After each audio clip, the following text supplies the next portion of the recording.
Good evening. Crucifixion. It's probably the cruelest method ever devised by man to give the capital punishment to anyone. Through the ages, believers have been struck by the shocking cruelty of our Lord Jesus Christ's crucifixion.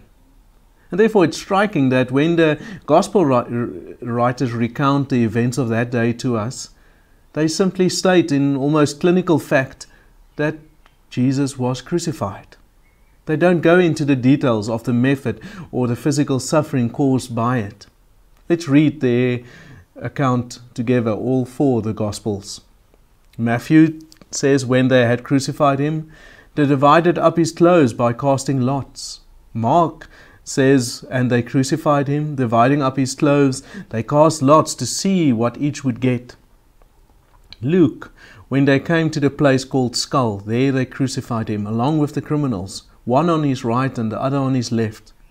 And in John we read, here they crucified him, and with him two others, one on each side, and Jesus in the middle. Jesus was crucified. The focus is on the cross, not on the type of cross, not on the nails, not on the method used to get him on the cross, or how high or how low the cross was planted into the ground. You see, the focus is on the cross and not on simply the physical suffering caused by the cross. Yes, sickness and hunger and nakedness and danger, all of those things are terrible. But the worst thing that could happen to us is not simply physical suffering, but the suffering caused by being separated from God. Being separated from God is nothing else than violence, being unable to commune with Him, to live with Him. That is true suffering. And that's why when our confession in the Heidelberg Catechism asks us, does it have a special meaning that Christ was crucified and did not die in a different way? Then we confess, yes, it does have a special meaning.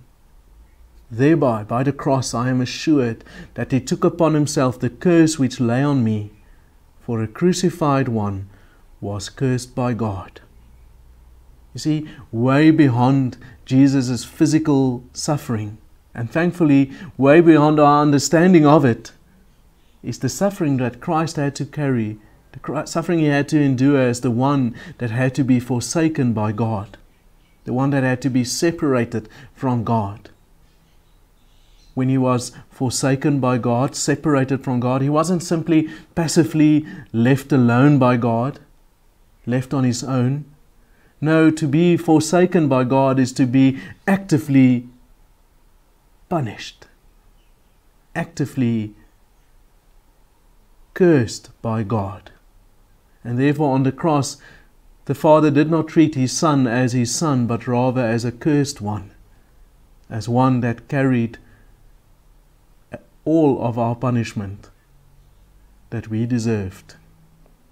You see, our greatest need, the greatest suffering that we could ever encounter in this world, is to be forsaken by God, is to be separated from God.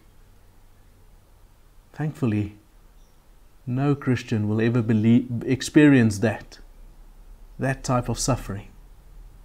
And the only reason for that is because they crucified Christ. Good evening.